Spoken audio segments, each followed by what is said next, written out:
এই শিক্ষকদের উপর হামলা, আমরা আমাদের আন্দোলন ছিল শান্তিপূর্ণ। আমরা আমাদের দাবি আদায় না হওয়া পর্যন্ত আমরা প্রেস ক্লাব থেকে মোটেই সরব না।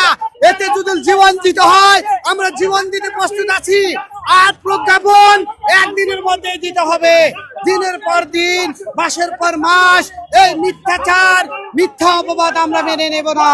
শিক্ষক সমাজ আমাদের উপর অন্যায়ভাবে পুলিশ আমাদের উপর নির্যাতন চালিয়েছে, আমাদের উপর জল কামান নিক্ষেপ করেছে। দেশবাসীর কাছে এর বিচার চাই, এর সুষ্ঠু বিচার চাই। যে সকল কর্মকর্তা আমাদের উপর অত্যাচার চালিয়েছে তাদেরকে আইনে আওতায় আনার জন্য জোর দাবি জানাচ্ছি।